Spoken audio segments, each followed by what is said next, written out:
और बढ़ते आगे रुख करेंगे कुछ अन्य खबरों का। सूत्रों के हवाले से एक बड़ी खबर आ रही है, जहां केंद्र सरकार वक्फ एक्ट में संशोधन की तैयारी में है। मोदी सरकार ने वक्फ कानून में संशोधन के बिल को मंजूरी दे दी है। आपको बता दें कि ये पूरी जानकारी, जिसमें बताया जा रहा है कि वक्फ बोर्ड से किसी भी संपत्ति को वक्फ संपत्ति बनाने का अधिकार वापस लिया जाएगा। शुक्रवार को कैबिनेट की बैठक में वक्फ कानून में करीब 40 संशोधनों को मंजूरी दी गई थी।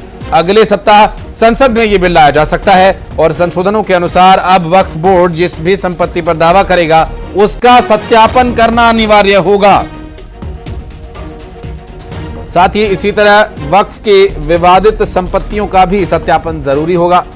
आपको बता दें कि जो जानकारी अब तक मिल रही है उसमें बताया जा रहा है कि पूरे देश में वक्फ बोर्ड के पास करीब करीब 9 लाख एकड़ की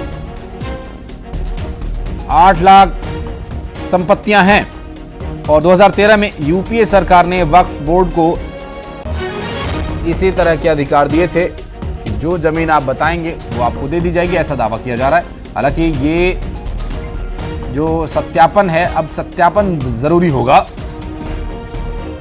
और पूरे देश की अगर बात करें तो यहां पर अच्छी खासी संपत्ति वक्फ बोर्ड के पास है, जिसमें 9.4 लाख एकड़ की ये करीब 8,70,000 संपत्तियां हैं।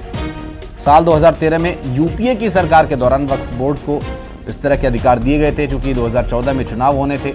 ऐसे में अपने वोट बैंक को मजबूत करने के इरादे से ये फैसला उस तत्कालीन सरकार ने लिया। और अब सूत्रों के हवाले से मिल रही है जानकारी कि केंद्र सरकार वक्फ एक्ट में संशोधन की तैयारी में है। मोदी सरकार ने वक्फ कानून में संशोधन के बिल को मंजूरी दी है और वक्फ बोर्ड से किसी भी संपत्ति को वक्फ संपत्ति बनाने का अधिकार वापस होगा। सूत्रों के हवाले से मिल रही है जानकारी, कैबिनेट की बैठक में वक्फ कानून में करीब 40 संशोधनों को मंजूरी दी गई है, जिसमें जानकारी ये भी मिल रही है कि अगले हफ्ते तक लाया जा सकता है। और संशोधन के अनुसार अब वक्फ बोर्ड जिस भी संपत्ति पर दावा करेगा उसका सत्यापन करना अनिवार्य होगा। अनूप हमारे सहयोगी इस वक्त हमारे साथ जुड़ गए। अनूप, अब तक जो संपत्तियां थीं, कुछ एक पर और दावे, नए दावे हो रहे थे, कुछ एक पर विवाद चल रहा है, तो अब ये सभी इसके दायरे में आएंगे? बिल्कुल। देखिए, सबसे पहले तो आपको ये बता दूं कि जो पूर्ववर्ती सरकार थी, यूपीए की सरकार, उन्होंने वक्फ बोर्ड को बहुत ज्यादा अधिकार दे रखा था।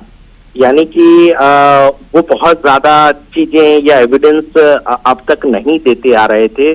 अगर किसी प्रॉपर्टी पर उन्हें मालिकाना हक चाहिए होता था या उसको लेना होता था। लेकिन अब केंद्र की मोदी सरकार ने ये फैसला लिया है कि जिस तरीके से लगातार बिना किसी, कह सकते हैं कि एक सर्टेन रूल एंड रेगुलेशन के वक्फ बोर्ड किसी प्रॉपर्टी पर मालिकाना हक जताती है, उसे अपना लेती है। चलिए, मैं लौटूंगा। बहुत शुक्रिया आपका इस पूरे मामले पर जानकारी देने के लिए। इससे ज्यादा आपको ले चलते हैं मुख्यमंत्री विष्णुदेव साय हरेली त्योहार पर क्या कह रहे हैं उप मुख्यमंत्री। और आज हम सबने हरेली का त्योहार मनाया है। कृषि उपकरणों की पूजा की है, औजारों की पूजा की है, गौ माता की पूजा आरती की है और हर घर पे, दरवाजे पे नीम के पत्ते लगाए जाते हैं। तो ये हमारी परंपरा और संस्कृति का हिस्सा है, जिसका निर्वहन आज हमने किया है।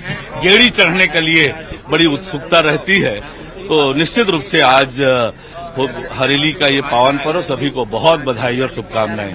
तो देखिए, सभी जगह जो है हरेली को लेकर खासा उत्साह जो है वो नजर आ रहा है और डिप्टी सीएम अरुण साव के निवास में भी खास आयोजन जो है वो किए गए हैं। लोक कलाकार यहाँ पर पहुंचे हैं, खास सज्जा जो है वो निवास की गई है। इसके साथ ही डिप्टी सीएम अरुण साव ने जो है कृषि उपकरणों की सबसे पहले पूजा अर्चना की। इसके बाद वो गौ माता की भी पूजा अर्चना यहाँ पर की और एक खास तैयारी हरेली त्योहार को लेकर डिप्टी सीएम के निवास पर जो है वो बड़े उत्साह के साथ जो है सभी हरेली का ये पर्व जो है वो मना रहे। कैमरा पर्सन इमरान कुरैशी के साथ तनु वर्मा, न्यूज़ 18 छत्तीसगढ़।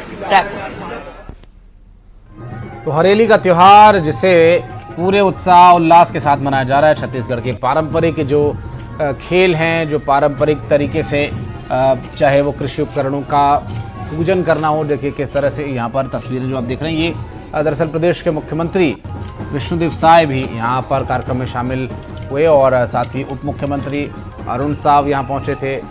और उनका ये कहना है कि पारंपरिक तरीके से जो हमारा हरेली त्यौहार मनाया जाता है, इसकी बड़ी मान्यता है और बड़ा उत्साह इस बीच होता है। और ये जो दृश्य है हम आपको दिखा रहे हैं रायपुर से, जहां हरेली त्योहार पर अलग अलग तरह से सभी इसमें हिस्सा ले रहे हैं। और खबरें आगे भी जारी रहेंगी, वक्त एक छोटे से ब्रेक का है, चल लौटते हैं।